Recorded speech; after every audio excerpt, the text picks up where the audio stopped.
Now you're very welcome along to the Huddle Breakdown, the first show of 2023. Celtic are still top of the SPFL by 9 points after a 2-2 draw at Ibrox against Rangers on Derby Day on Monday. Kyogo rescuing a draw for Celtic late on, but as they say, Celtic do not stop. I'm delighted to say that we don't stop either, because Jico James and Alan Morrison is here with me as always. Gentlemen, Happy New Year. How are you? Yeah, Happy New Year, except for those 2 weeks we stopped. But other than that, just ignore that. Yeah, that was a flu-induced stoppage. And the 3 weeks before that, when we had the World Cup, when we also stopped, you can also ignore that. But when there's football on, we're rarely not here. So we're back, we're here. Yeah. It's 2023, and Celtic are still top of the league by 9 points after a Derby Day draw. It was a tense game, a tight game, one that looked for a long period of that second half, Alan, that Celtic were going to lose it. And, given Michael Beale saying that they were only 3 points behind Celtic before the game, then that 9-point deficit that they had going into it would have just disappeared, and there would have been parity within the SPFL. But thankfully, Kyogo rescued Celtic at the depth, and here we are, still top of the league. I think for the most part, the fans are all in agreement that this is a positive in many ways, because even though Celtic didn't play well, they still managed to come away with a point apiece. Yeah, indeed. So listen, Happy New Year all. I think it was positive in ways which I didn't realise at the time. I don't think I can remember such a game where my feelings during the game, as I was watching the game, were of intense frustration and irritation and annoyance with how Celtic were playing, compared to how I feel today, which is completely different. And I think, the reason for that is, and by the way, I'm impressed that you said that you were listening to what Mickey Beale was saying, because you must live in a different universe where there are perhaps 36 hours in the day to be able to listen to everything that Mickey Beale says, because my goodness, does he like to talk? I mean, on and on and on, day after day. He's fantastic. I like him. I absolutely made up that he's their manager. I'm so looking forward to the next few months. Maybe I don't know how long it's going to last, but yeah, he's going to be hugely entertaining. Anyway, back to Celtic, of course. So listen, any analysis of this game for me really sort of starts and almost ends with Ange before the game. And you listen, as you're an avid Mickey Beale watcher, I'm an avid Ange watcher, and the reason for that is because he says, he speaks the truth. He speaks the truth, and he says what he wants to say, and he's not one for bullshit, and he's not one for playing mind games or anything like that. So when he says something, it's for a reason, and he means it, and it's generally the truth. And he said before the game, there's been a bug in the squad, and it wasn't. He didn't make a big fuss about it. It wasn't a big deal. He slipped it in as to explain why James Forrest was starting, basically. And I sort of, it was in the pre-match, and I was like, thinking about a million things and so forth, and it didn't really sort of hit me until I started watching the game. And then afterwards, what really struck me again was, because I was sitting there going, and I'll explain why I was furious as I was watching the game. And then at the end of the game, he came on and he goes, "That was a bloody good game, wasn't it?" And it's like, is that Ange? Is Mrs. Ange swapped Ange, for Christmas for some sort of, happy-go-lucky uncle? He was really chilled. He was laid back. He was relaxed. He just watched. I'm confident now that when I watch Celtic performance, and I think that was really poor. There were so many poor aspects to that. I can be pretty confident that Ange has come to much the same conclusion. He was ever so happy, and he was quite content with things. And it come back to this issue of there was a bug in the camp. Now, my understanding is this wasn't like a normal bug like you and I've had, Enda, where we've had a bit of a cough, bit of man flu, day in bed, maybe feeling a bit rough.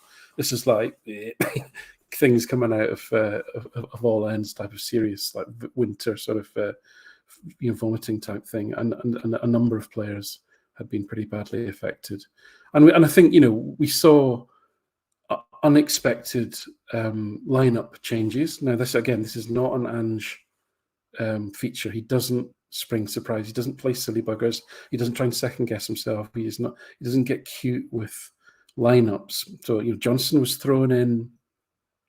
Forrest, who's, let's be honest, our fifth choice winger, was played out wide, and when Taylor was injured, Juranovic was chucked on at left back. So I think it's very difficult, really, to analyse from a performance perspective when you don't know who's been suffering physically and was basically, patched up to get through that game, and it would have been not one player but many, versus there would have been some that were unaffected, and probably the likes of maybe Maeda and Kyogo looked pretty fit and strong, to be fair, and as did Alistair Johnson.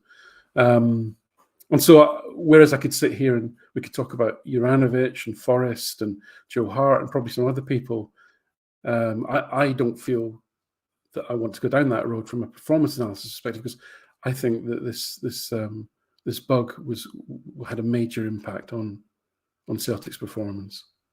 And so, my frustration really came about because I thought that in the first half, having scored a goal after 5 minutes, it seemed to me what was seeping through the television screen was that Celtic were one goal away from that home crowd being in absolute revolt, and it almost collapsing around them.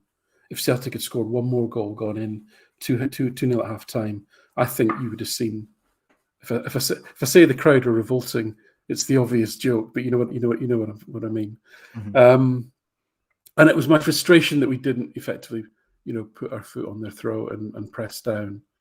But I kind of understand now why that wasn't the case. And actually, I've come round to the view the draw was almost the draw, and the manner of it was almost the perfect outcome, because that hope was dangled for 35 minutes in the second half.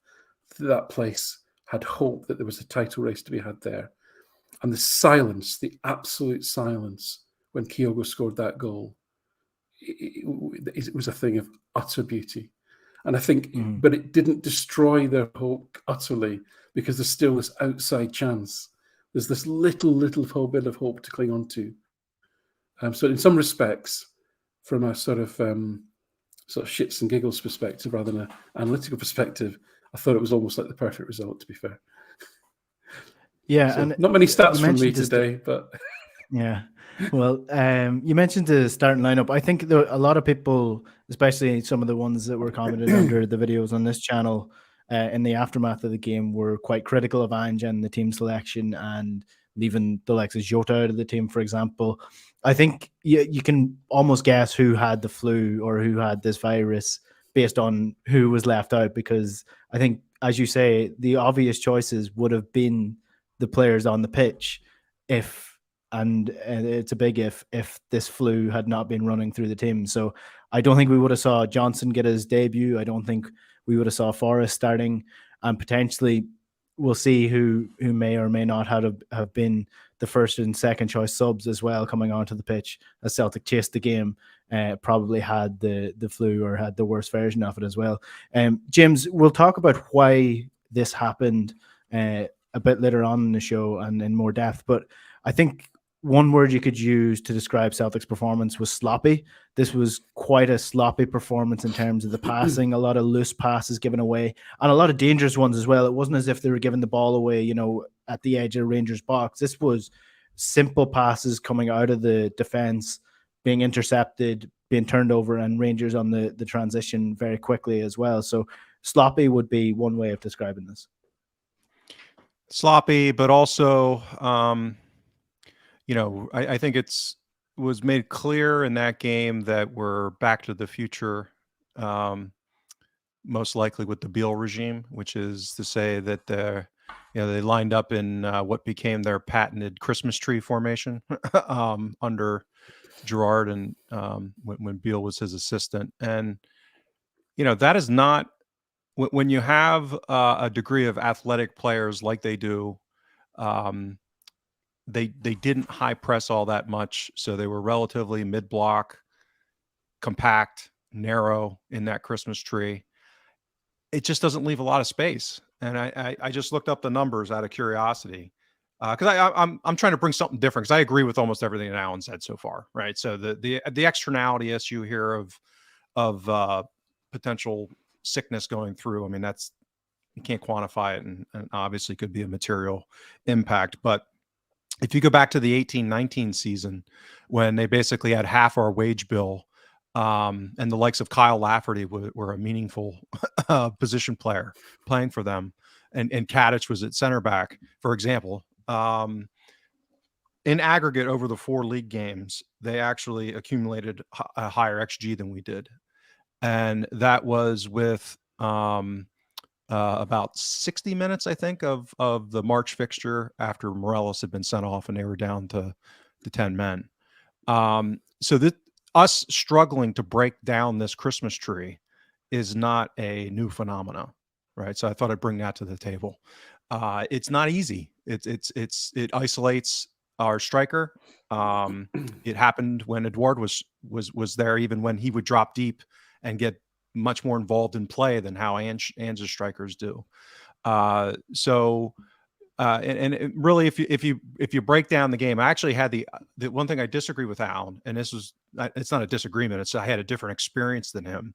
Is I actually came away from the game relieved and kind of like, oh, okay, we didn't play that bad. I mean, it was sloppy, but both teams, it was a bit of a mess game, quite frankly, which, isn't all that uncommon in the derbies. So I thought it was just kind of one of those traditional kind of chaotic, crappy December type of games. And when I went back and watched a lot of it and looked at the data, I mean, basically, if you boil it down, we had 2 chances of substance, and they were both to a degree luck.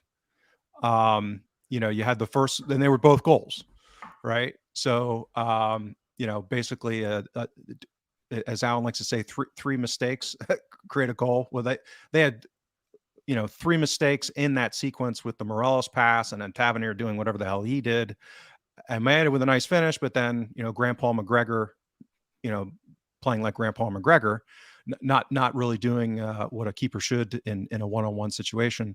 And then the second goal was basically 3 separate deflections that happened to bounce our way and set, get set up on a tee for Kyogo. So outside of that, you had the one cross from Forrest that Kyogo kind of fluffed. That was it. I mean, there was really nothing else. There was one ball across the 6-yard box from Enda that was absolutely exceptional, but it was a nice ball near it. Right. Yeah. So the Kyogo was the only one where you could reasonably say, okay, we had a shot, maybe at a good shot. Everything else was like a distance blocked shot, just not a lot. And again, you get back to this issue of when they're that narrow, that compact, and say what you will, they do have some athleticism. That's tough. And so do I think that the sickness issue and the selection issue and all that probably contributed it? I mean, that certainly makes sense to me.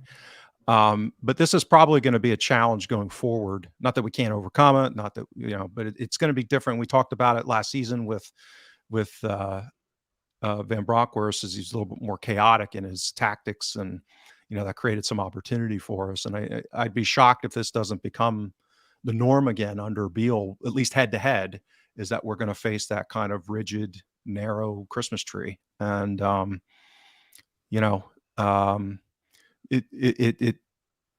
think we'll figure a way out. But it's going to be a challenge. It's funny how the narrative of a game can change as it progresses along. And I texted into the group chat in the first half after Celtic dominated possession for 30 odd minutes before the Joe Hart fluff that, turned the momentum of the game, saying that you can almost tell which side has a set of principles that they play to and which side were up for the match and were getting stuck into them. Like that's how the game felt. It felt like Celtic were far superior in terms of their tactics, their ability to maintain calm under pressure, and then Joe Hart fluffs his lines and everything just becomes chaos from that point on, especially in the second half. That seemed to switch the momentum of the game. Yeah, but what did all that control result in. That was the issue, right? So this comes back to this issue of this Christmas tree, right? So I actually thought they'd come out, guns blazing, given the situation. I thought they'd really press us high and come at us, and they didn't. They were, kind of, like I said, in that midfield block. So yeah, we controlled the ball. We passed the ball around a lot, sloppily at times. But I'm looking at the data right now. Outside of that Maeda chance in the first half, we had 3 other shots, and they were all from distance. And but I think it was more. I know it didn't turn out like this, but it felt like Celtic were 1-0 up. Rangers had to win this game. Had to win this game. Celtic had taken control. They got the first goal. They were controlling the ball. Rangers couldn't get anywhere near them, and it almost felt as if Celtic were going to kill them morally first, and then eventually they would create a chance that would lead to the second goal. But it didn't seem to happen. Alan, what do you think does happen after this? After the Hart fluff, do you think it's a crowd thing where it switches momentum, or am I overblowing the turn of events that happen after that? No, I think as I've said before, it's easy to focus on moments, and that was a moment. There had been no danger until that point, mainly because they were incapable of passing the ball from one blue shirt to another. I mean, their passing was just awful. I mean, ours wasn't good, but we were doing 1, 2, 3 passes, and then they were doing one pass and then and we were, so it looked like we had control, and we did up to a point, but we just we struggled, right? I mean, Maeda was having joy getting past Tavernier, but with Maeda, it's going to be a burst of pace, and then it's going to be a pretty straightforward next action, and then so you got to get on the end of it. It's not going to be a trick. It's not going to be anything too subtle, if you like. And then on the other side, we had dear old James, who, zero expected scoring contribution in the game. I think his days of being able to blast past people at this level are probably gone. Unfortunately, as much as I think he was a sort of steady shape with him in the team in front of Johnston, it really gave us nothing kind of going forward, other than occasionally he turned inside and found an interesting pass back into the midfield. But in terms of attacking width, attacking threat from that position, we were really struggling. And as James said, there was a thicket of bodies between the rest of the team and Kyogo. So we struggled to get anything beyond that third or fourth pass. But because their passing was so abysmal, we at least controlled the game to a large extent. I don't think I think the Hart incident certainly turned the crowd a little bit from being almost rebellious to having a little bit of hope. But I think it was the Taylor going off injured was far more material to the turn of the flow in the game, because suddenly they got the ball to Sakala. They were able to penetrate down Celtic's left-hand side, and they started to find some joy. Tavernier was then able to start getting some crosses into the box. And I think that was what turned the sort of momentum. But again, outside of the 2 goals they scored, and again, one of these things where these things happened quickly. Again, their penalty was, James talked about fortune. Their penalty was very fortunate. For me, Starfelt's foot and Sakala's foot come together at exactly the same moment, and therefore I didn't have a problem with that penalty being given.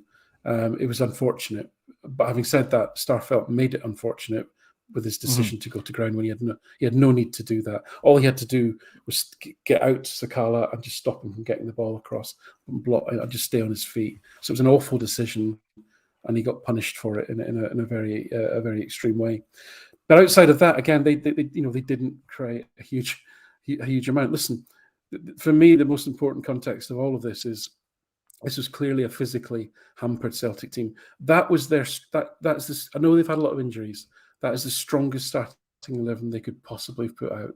Okay, that's their strongest starting 11. I don't think there's anyone else who's out that would have strengthened that first 11. Where they were weak was they didn't have much depth on the bench. So a Hadji or a Lawrence would be a good option to bring on, but they're not going to strengthen any of the players that are on that pitch. They had to win that game. They had to win it, and they couldn't get it over the line.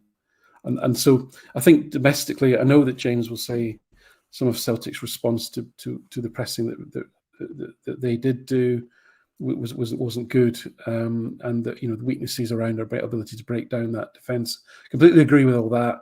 It's probably still taught us nothing about being better at a higher level in Europe, but in terms of domestic dominance, if that's the best that they have, it all fell for them on that day. Decisions, the bug, their lineup being as strong as it could be, and they couldn't get it over the line.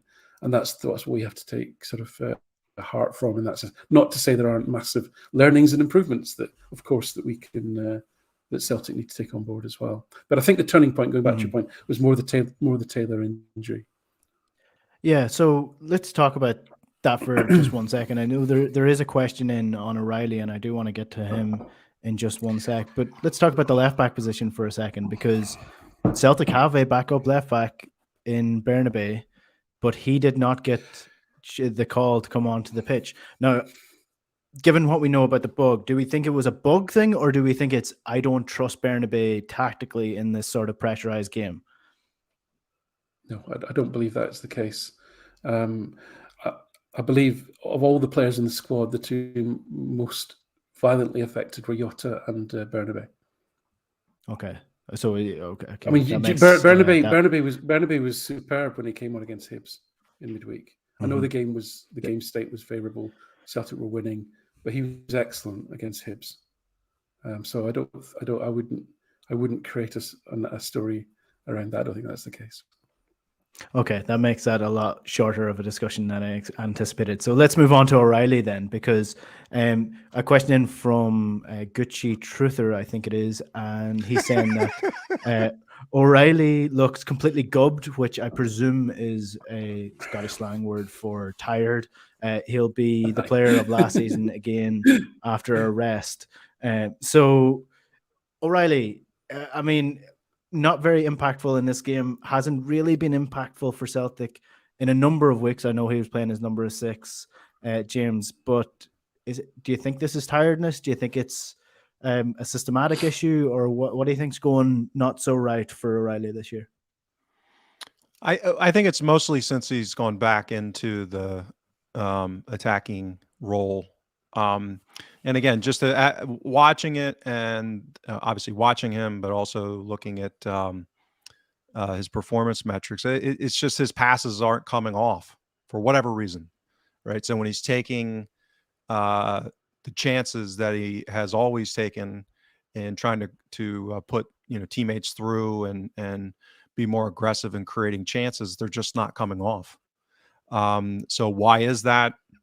Who knows? I don't know. That's a really complicated question. As far, I should say, it's probably a complicated answer. It's a simple question, but yes, whether he's his performance relative to defending, pressing, those are all kind of normal. So if you look at the number of attacking passes that he's making, that kind of thing, generally speaking, he's right in line with how he had been performing in that specific role. Again, not when he was in McGregor's role. It's just it's not coming out in a positive way in the proportionality that they had been. It's got to have something to do with, he's had quite a number of iterations playing in front of him on the right wing, right? We haven't really been settled there. That's been kind of choppy on the right side to a pretty significant degree. Could that have an impact? Who knows? Again, to this point, it's people coming down with various viruses and head colds in Glasgow in November and December is not that unusual in my personal experience, as well as my family that I know over there. So could he been having a head cold for a week and a half, 2? I mean, you just don't know. There's so many different things that could contribute to it, but I'm not that alarmed. Whether or not you'd want to sub him out. I think Alan and I have a reputation of being Moy skeptics, and that's always been within the context of Europe. I mean, would I have a problem with Moy playing, the next 3 or 4 games against domestic competition? No. I don't think that's going to be a meaningful problem against the vast majority of domestic opponents. So, I personally, I kind of like to see guys just kind of work through these kind of issues because, again, it doesn't look like he's not giving an effort.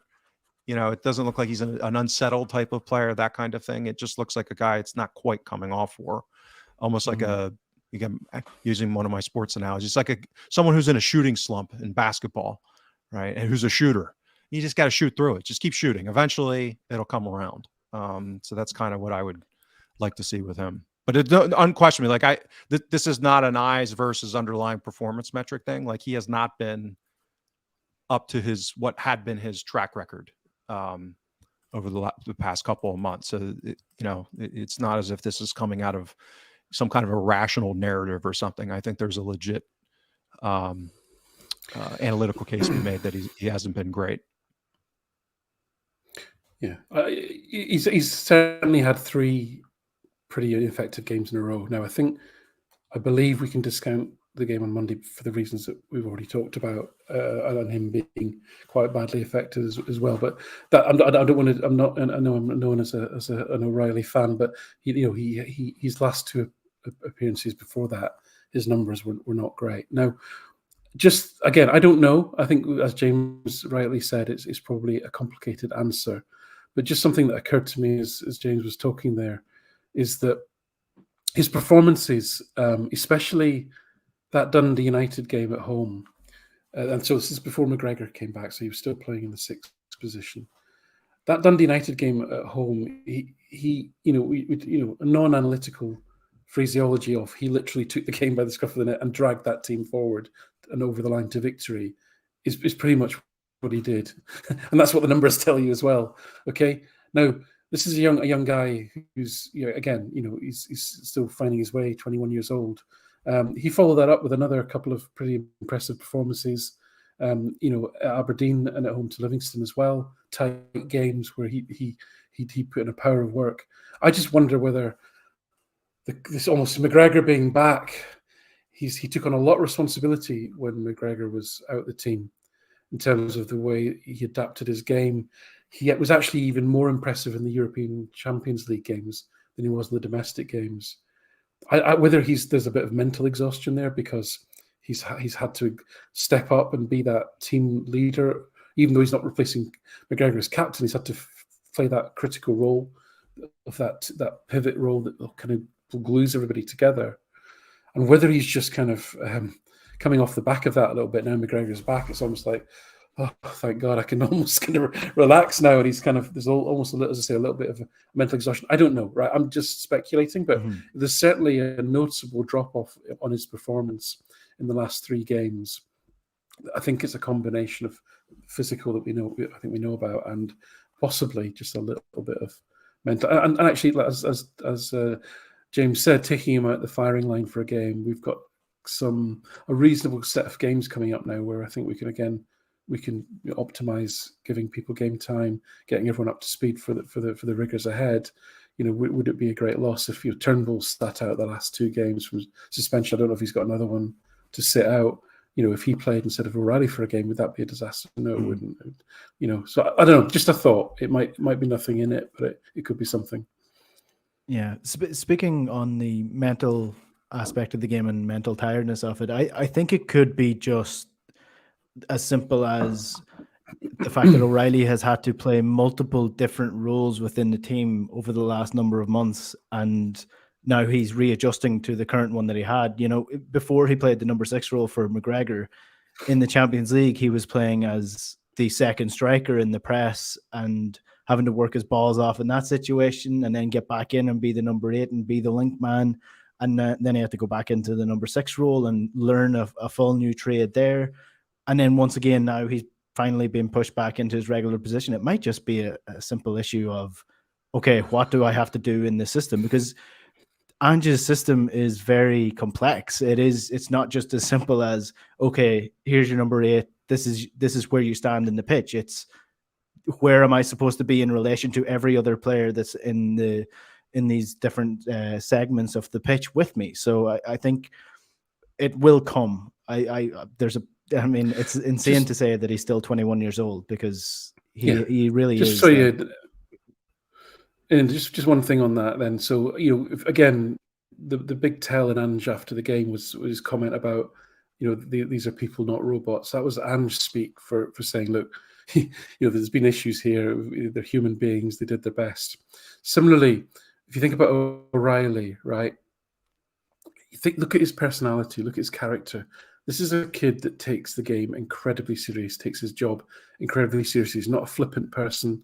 We're not talking about sort of Lee Griffiths levels of high intellect here. We're talking about a guy who's very serious professional, very serious, sensitive young man who when given all these jobs to do, is going to do his damnedest to do his best. And I think we shouldn't underestimate the impact, like you said, of him having to juggle a lot of new demands and pressures and responsibilities. And it's those responsibilities that can often be more taxing than the actual playing of the football, which is the easy bit. So yeah, I think it's a good point, well made. Yeah, and just to finish off with the midfield, then Hatate was moved back into the midfield and said he would be anyway going into this game. I thought he did the same thing that you were talking about with O'Reilly against Dundee United by being the guy who sort of lifted Celtic up by the scruff at times and put in challenges that he needed to put in, and was brave enough to take the ball and turn and try and make something happen. We had the usual Hatate tax of, he might try 3 to 4 passes that aren't on, but he'll try them and they won't come off. But I think that's what you're going to have to take with Hatate in the midfield. James, are you of a similar opinion? Do you think Hatate was readjusted well into the midfield role, or do you think that his loose passing at times impacted Celtic too negatively? Yeah, I'm probably on the shockingly, I'm on the edge probably of where consensus seems to be on Hatate. We've basically got a year now of the Hatate experience at Celtic, and I just don't think we talked a lot about giving him plenty of time to adjust for all of the reasons in arriving last season, coming straight out of a J-League season, and changing cultures and continents, that kind of thing. But I'm coming down at this point that I don't think he's at the level in that role in the system that we need at the European level. Again, it's always different when you start talking about, is he going to be fine 99% of the time domestically? Yes. But I just don't think that his blend is kind of what we need, meaning that at this point, I don't think his creativity manifests enough in chance creation, meaning that it comes off, and when it does, it looks like that pass he had in Europe in Champions League, switch ball across the field. Like, he's capable of some of these just outrageously good moments. But on balance, a lot more of them don't come off than probably you'd want to see. And that decision-making, that judgment, the dial on that is probably not quite where I'd like it to be. And so, basically what we're seeing from O'Reilly, and it's not coming off, that's kind of the Hatate experience all the time. And with a little bit more flair when it does come off, but and he's just not a physical presence. His stature, he doesn't have game-changing speed. He's got decent pace. He's not, if you look at his defensive output, it's not great either in volume or in efficiency. So he's not that battling number 8 that we're gonna. So I'm coming back to like, okay, what's his real value proposition? What's he bringing to the table that isn't something that we can get from somebody else? And outside of those, and that can be important. The moments of magic can be game changers in the micro, but over the course of many games, I'm probably falling out of the Hatate camp is where I'm at. There's a comment in here, Alan, from Stephen Losty. With Hatate, I get what James is saying. He says, but because Hatate turned pro late, he's like a 25-year-old who is effectively 21. His best is yet to come. Do you fall in that camp? So I thought, bravo to James. I thought the way that he explained all of that was absolutely prescient. So I'm not going to disagree hugely. O'Reilly's 21, Turnbull's, how's Turnbull now? 22, 23. Hatate's numbers as a number 8, just in terms of creativity, are well below. Turnbull, Moy, and O'Reilly have all got very similar numbers in terms of expected assists and creative passing numbers. And Hatate's have always been a little bit behind. I say a little bit. You're talking about the difference between 0.25 and 0.35, which is quite significantly behind that. And as James says, there isn't a compensatory defensive side to his game that means, well, yeah, but look, he's winning the ball back all the time and he's doing all this dirty stuff and blah blah blah. There isn't that compensatory, and on top of that, you've got an increased number of, on balance, he'll turn the ball over more than he'll win it back and cause the opposition problems with it, forcing them into a turnover. So the question is, will he grow? And we're a year in. And it was obvious that he was struggling physically, possibly mentally, don't know, in terms of adjusting to life at Celtic as the season progressed towards the end of last season. He had a whole summer Champions League campaign. Here we are. Has he really improved? And this is a really difficult conversation because Hatate is a provider of beautiful moments. There's no doubt about that. He's a provider of beautiful moments. And 80% of fans remember beautiful moments and they forget all the other stuff. Unfortunately, I remember all the other stuff. I still remember the beautiful moments. I get it both ways. But I study the other stuff and I remember the beautiful moments. And if you strip away the beautiful moments and you look at the other stuff, there just isn't enough there. And I know that's going to get a bad reaction. And I completely get why that is, because of those beautiful moments.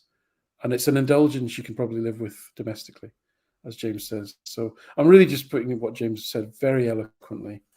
And so if you want to save yourself 5 minutes on this podcast, just rewind back to the beginning of what James says. Ignore my last 5 minutes because I've just repeated what he said in slightly different language. But unfortunately, I agree with him. I have to say, I'm going to go against the grain here that I think Hatate's ceiling is incredibly high, and it's easier to wind in somebody who's a little bit loose with their passing than somebody who's not brave enough to attempt those passes in the first place.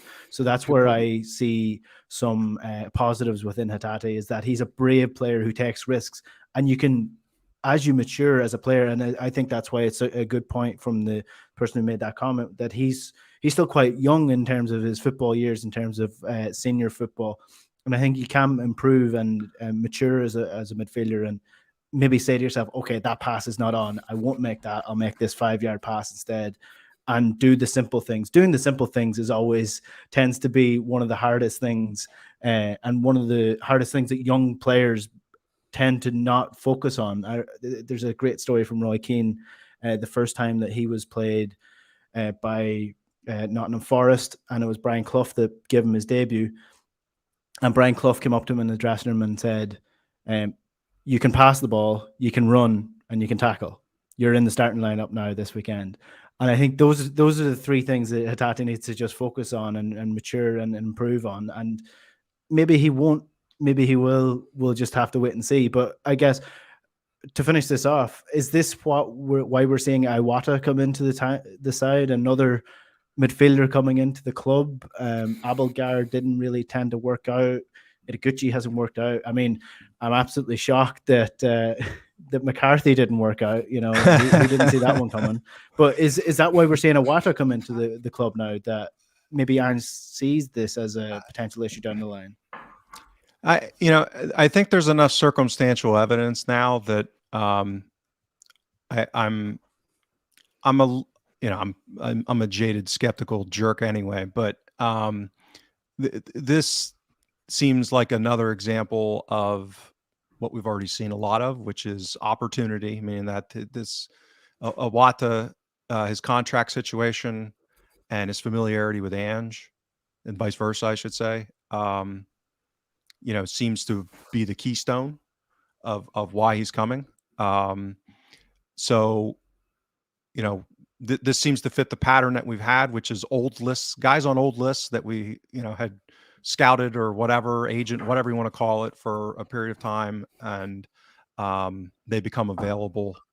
So to me, this fits that, because I'm still like, everything I've looked at and read and done my own little looky do into Wada. He looks impressive. Like, I think in that number 6 role, I'd even like to see him at center back.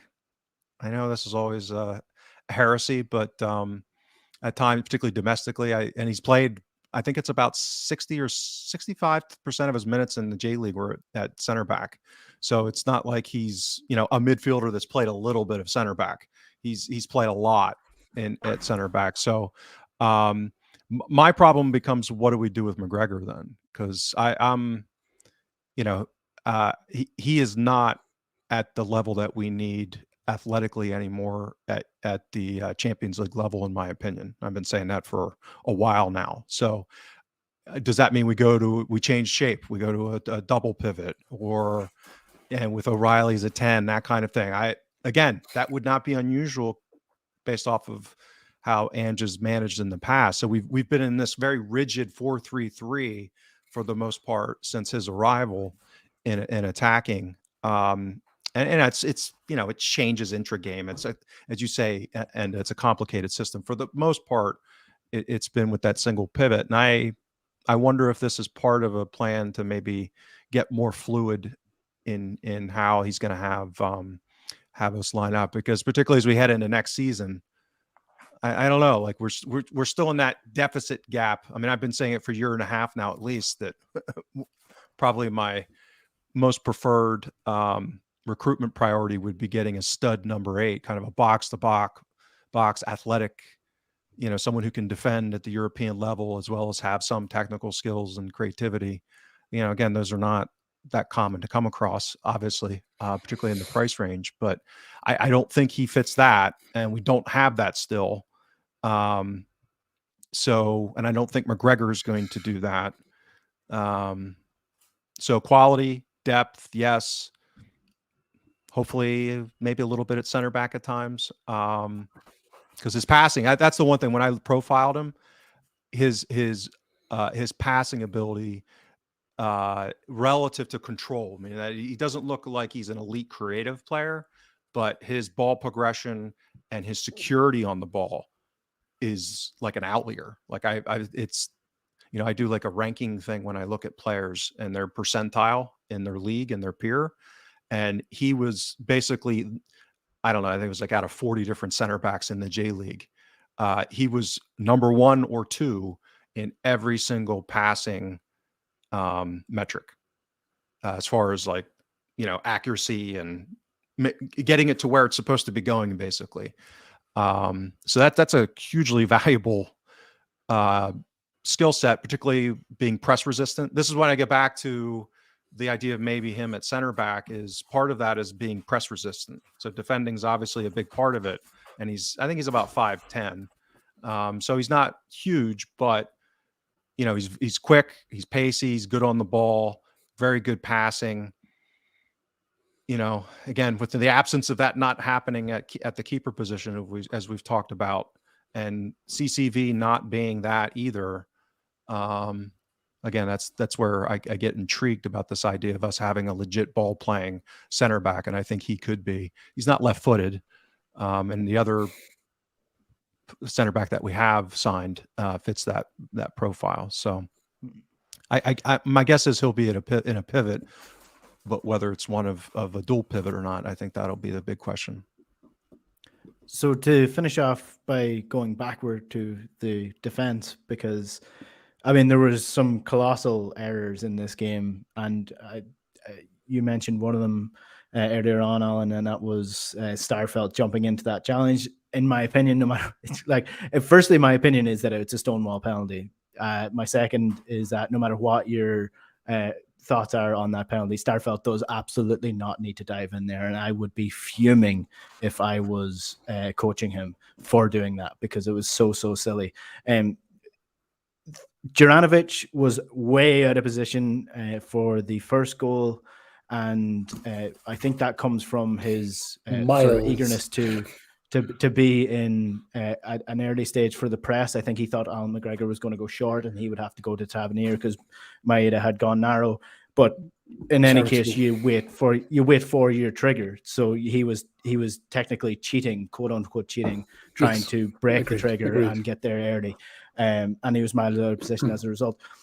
Do we think that Kobayashi coming in and, like James says, potentially Iwata being a potential centre back, do we think that Starfelt's out of the team now? Because look, I think a large part of this is down to Juranovic playing left back, and he was sort of thrown off by that and overcompensating in large swaths of the game. But it doesn't look great for the likes of Starfelt, who is starting to make mistakes now that Celtic have another centre back to come in at left centre back.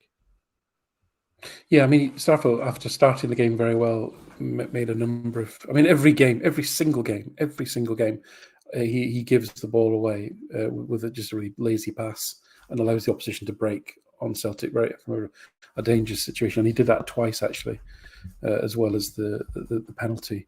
Listen, he's not going to, as I said many times with Starfelt, he's not going to change now, right? He's an experienced player. He's in his late 20s. He is what he is, right?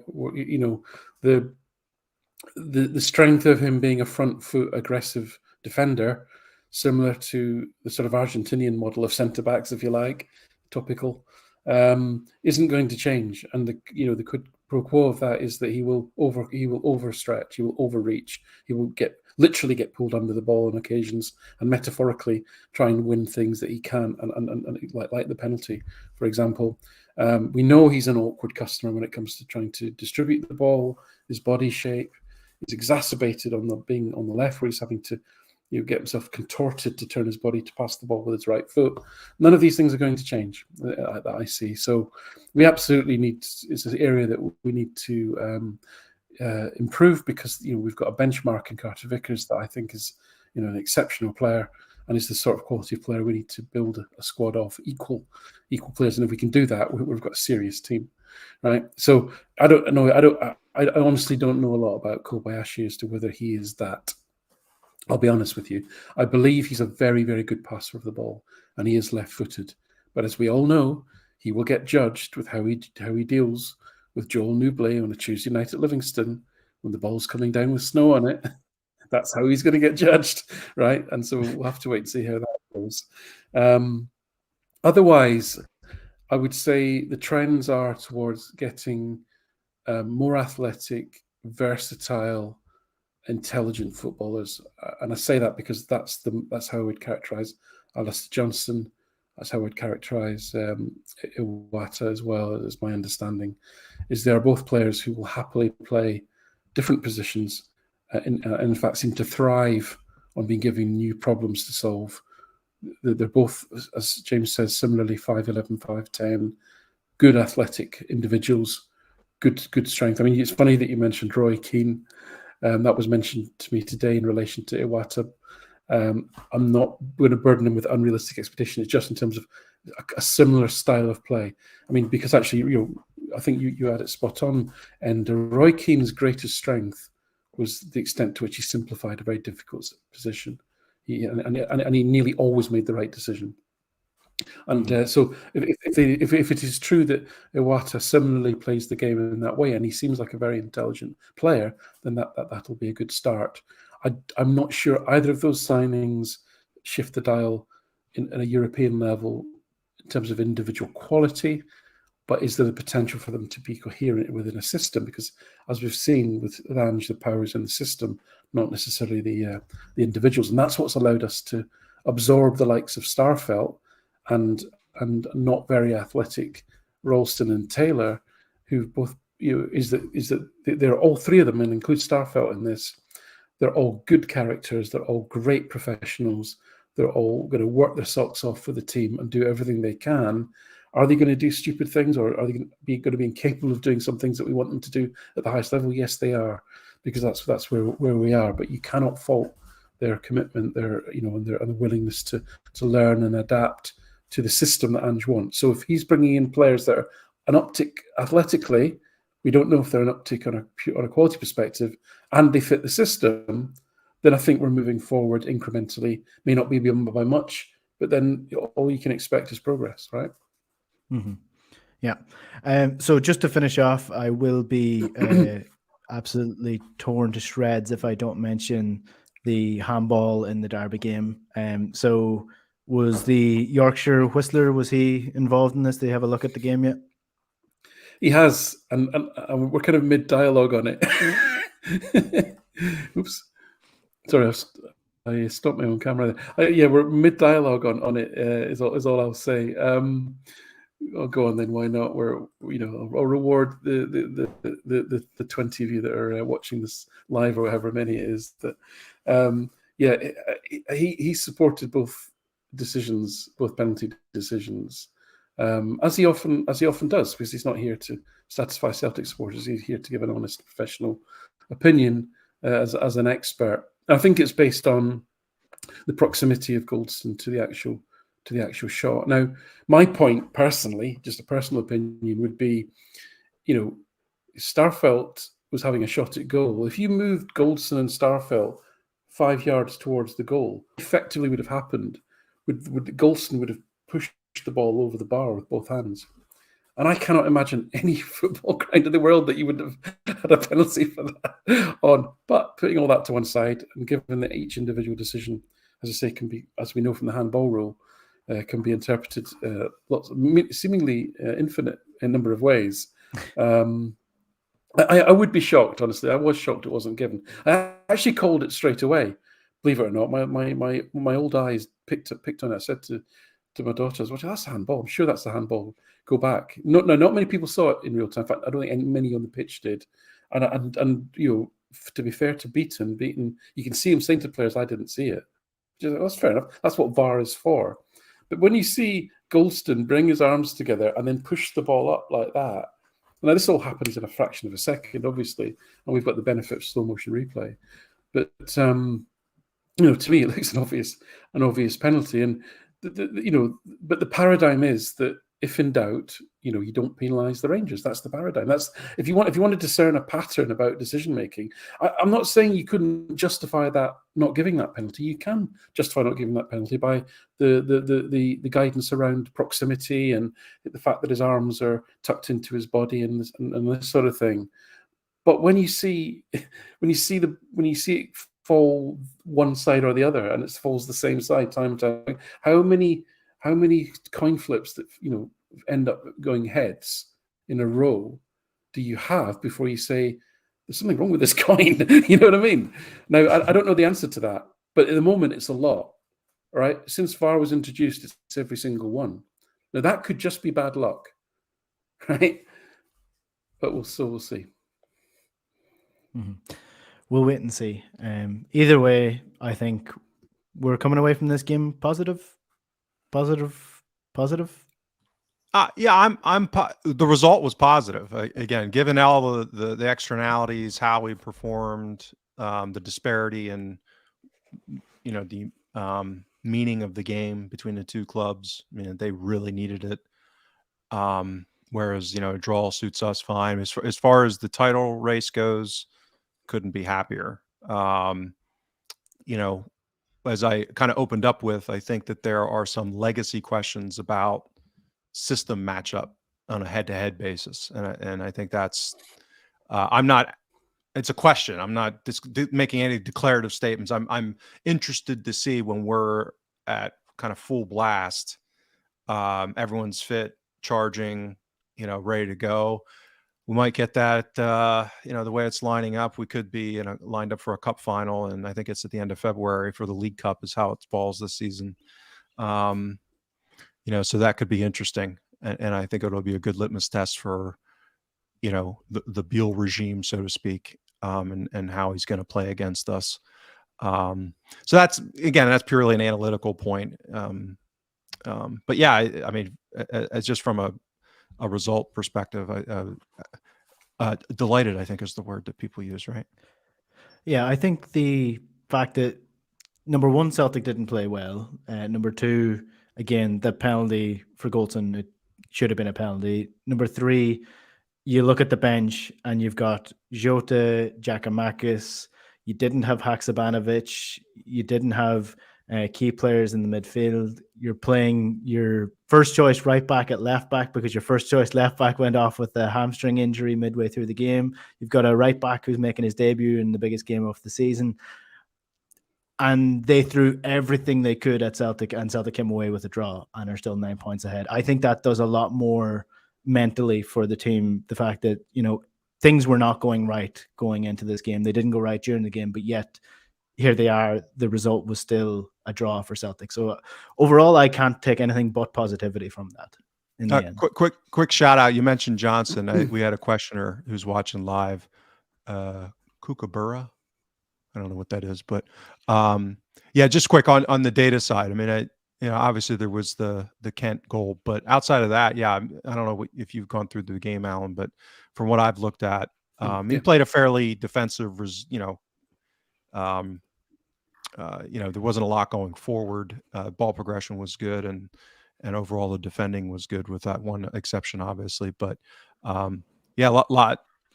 I think we were relatively optimistic on that signing, and dropped into a tough spot, and I think came out pretty good. Have you got a chance to look at the data for him? Score.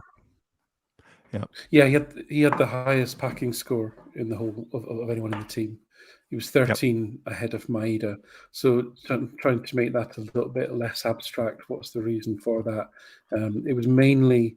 Actually, it was a nice mix. It was passing forward passes. I would say he was probably, after the two centre backs, he was probably next on the list in terms of number of forward passes that were taking their opponents out of the game. He didn't recover the ball at all, but fullbacks tend to be less so anyway. He was one turnover that he gave up in that respect. And then on the sort of receiving side, he was actually third highest in terms of receiving the ball on that side, so getting forward and being in forward positions to receive forward passes. That was a nice mix, I thought. And also his defensive stats were quite good. His defensive action success rate, 64%, is good for a centre back. It would probably be anywhere sort of 60% up. I'm kind of okay with that. So I thought it was a really strong debut. But what I liked as well was just he looked like he was confident. Like he looked like it didn't faze him at all. I mean, telling Sakala where to go after a few minutes, haranguing the ball boys for not getting off their arse and giving him the ball. He looked like he was full of it, and flying into Lundstrom a couple of times as well for good measure. I know these are the sort of little things that can exercise fans that are meaningless from a data perspective, but it takes a lot for a young kid like that to come across and be thrown into that atmosphere as your first up game, and he did really well. Yeah, I was going to say that I think, personality-wise, I think he's going to really warm himself to the Celtic fans because he just seems like a really good guy. Seems like a fiery character who's going to just seems to love the game. And that's, absolutely meaningless. I don't know if that's true, but that's what comes across from his... You can imagine he'll get stuck in training as well, don't you? You can just see it. He's going to train at the same intensity, and I think it's going to be a good thing. It's what you need. That injection. Yeah, big time. That's where we'll park it for today. I think we covered pretty much everything that people wanted us to cover in the comments as well. Hopefully we did, and if not, sure, we'll cover them at some point in the near future in the next couple of podcasts. If you were watching live and this is your first time on the channel, do subscribe to the channel if you enjoyed the podcast and you want to get more of it. And you can get the podcast on iTunes and Spotify as well. Just search the Huddle Breakdown. It should come up for you. No problem at all. Alan, James, thanks very much. Thanks, Enda. Thanks, Alan. Thanks, guys. Okay, we shall chat to you next week. Good luck.